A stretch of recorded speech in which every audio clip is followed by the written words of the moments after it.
you. Four the biggest mistakes that all Muslims do when they try to heal, or when they try to grow, when they try to change, when they try to take shifts in their life, is that they don't really, and please bear with me here, all right? They don't really understand this and this, because believe it or not, Quran talks to us how to treat time.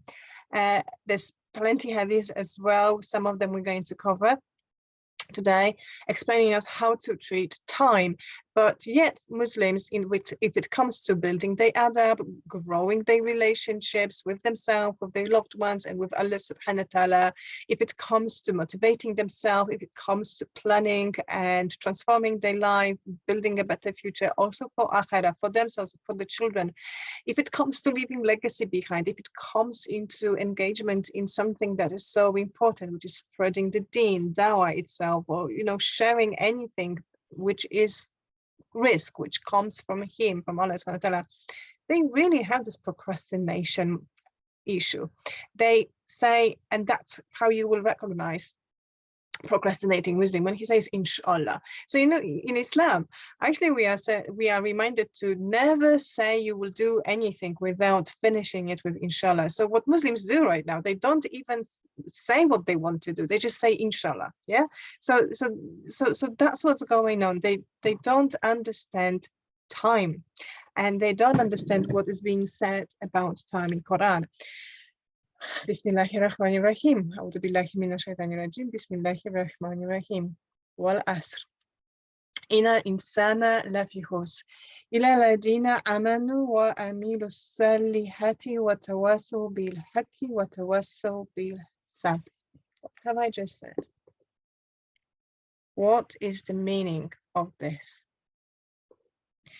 By the token of time, asr, through the ages, verily man is in loss, except such as few who have faith and do righteous deeds, and join together in mutual teaching of the truth, and encourage themselves to patience and to be consistent.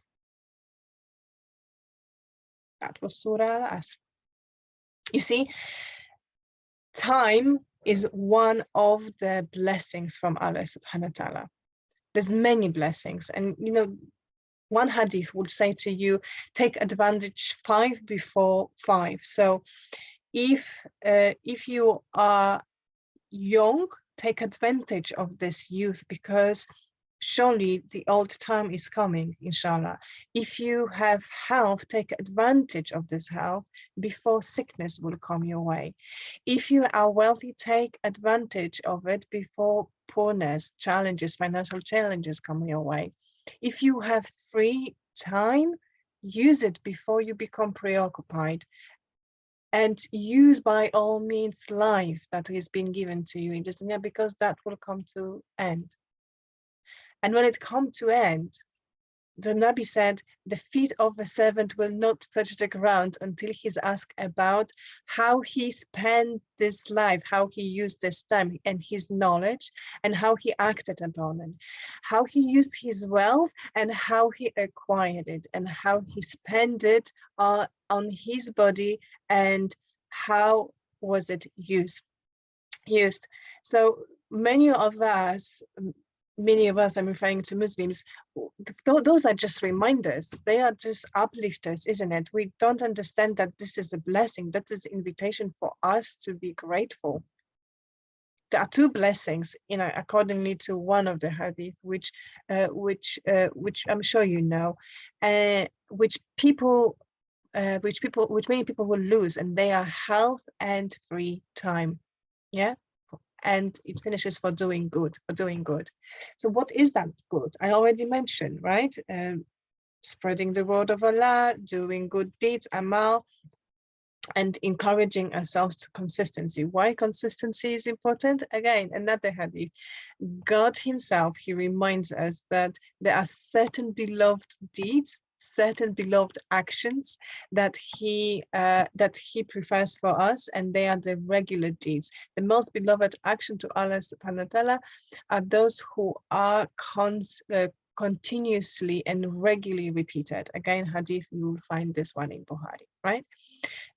So that doesn't necessarily apply to your ibadah. That also applies to how you carry yourself. You know, what is it that you're leaving in terms of legacy behind you?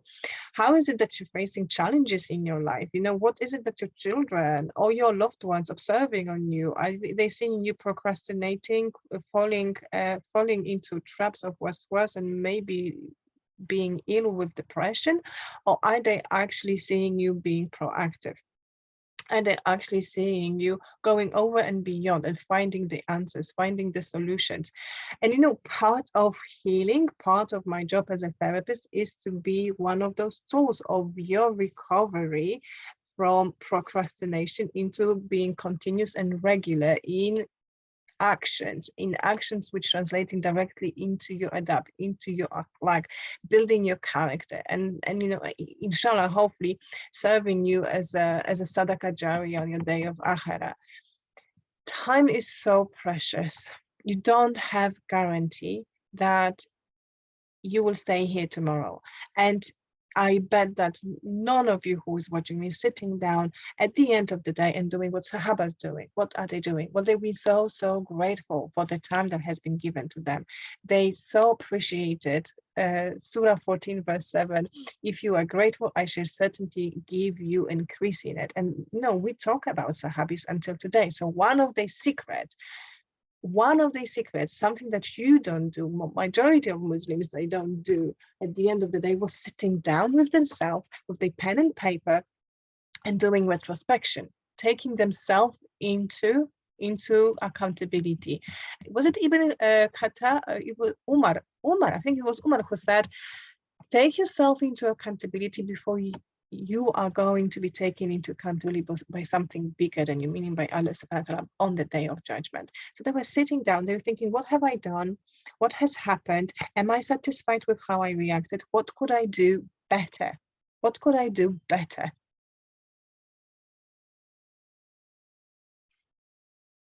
What could you do better? Are you happy? Are you satisfied with the way you acted with certain situations in your day? Not yesterday, today. Could you be more? Could you show more empathy? Could you be more proactive? Could you be more diligent with your time? Could you orient yourself? Could you orient everything that you do, everything that you think, all your conduct and all your intentions for one sake, which is ibadah? Because in the end of the day, we had been created here to worship him. Us and jinns are created here to worship him. So that is the mistake, the fourth mistake that all Muslims do. They don't know time. They don't know how to appreciate it. I hope you enjoyed it. Don't forget to sign to my channel, AJ's Therapy, and I see you in the next one. Salam.